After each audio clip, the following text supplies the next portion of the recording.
러시아가 우크라이나를 침공해 전쟁이 진행 중에 있는데요. 우리 정부가 러시아의 멘탈을 붕괴하게 만들었다고 하는데 그 이유를 알아볼게요. 외교부는 보도자료를 통해 러시아의 전략물자 수출 통제 방침과 우크라이나 물품 지원 항목을 발표했는데요. 해당 내용은 나토, 차원 물품 지원, 군복, 장구류라고 짧게 각주로만 표시했지만 군용품에 해당하는 군복을 지원하기로 한 건데요. 우크라이나에 직접 전달하기 어려운 만큼 나토를 통해 우크라이나군에 전달할 예정이라고 합니다. 이게 러시아에게는 상당히 당혹스럽게 만드는 조치라고 합니다. 그 이유는 전쟁에서 전투를 치를 때 군복이 중요하기 때문이죠. 군복을 입지 않고 전투를 치를 수 없다는 게 국제법상 규칙이기 때문에 자원병이 넘쳐나도 군복을 입을 수 없으면 전시국제법 위반이 됩니다. 군복을 미착용한 상태에서 전투를 할 경우 제네바 협정의 보호를 받지 못해 즉결 처형이 가능합니다. 군인으로서 교전권을 인정받으려면 군복을 착용해야 합니다. 그래야 포로가 됐을 때도 제네바 협정에 따라 보호를 받게 됩니다. 실제로 러시아군이 우크라이나 민방위 대원으로 위장했다가 생포된 사례가 있었는데요. 군복을 입지 않았다는 이유로 즉결 처형됐습니다. 현재 우크라이나에서는 노인, 여성 할 거 없이 민병대에 자원 입대한 시민들이 무려 13만 명에 달한다고 알려졌는데요.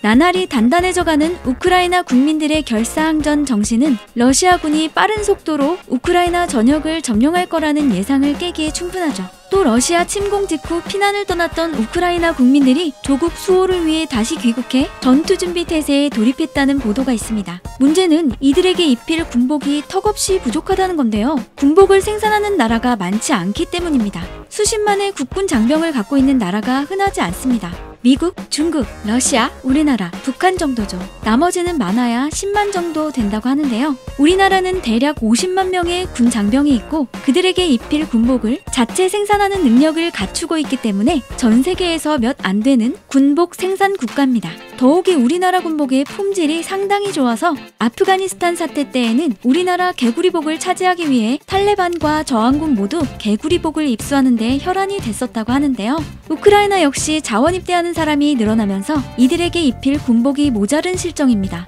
우리나라가 군복을 지원하면서 이들에게 군복을 입힐 수 있게 됐습니다. 그렇게 되면 러시아로서는 수많은 우크라이나 저항군과 부딪혀야 하기 때문에 당혹스러운 상황이 전개되는 거죠. 가뜩이나 우크라이나의 저항이 거세지면서 러시아 내부에서도 푸틴 대통령에 대한 비난이 이어지고 있는데요. 우크라이나 자원 입대가 늘어나고 그들에게 군복까지 입히게 된다면 러시아군은 우크라이나 전역을 점령하는 건 사실상 불가능해질 수도 있습니다. 이런 이유로 러시아 입장에서 우리나라의 군복 지원이 전쟁에 있어 전환점이 되게 만들 수 있기 때문에 당혹스러워할 수밖에 없죠.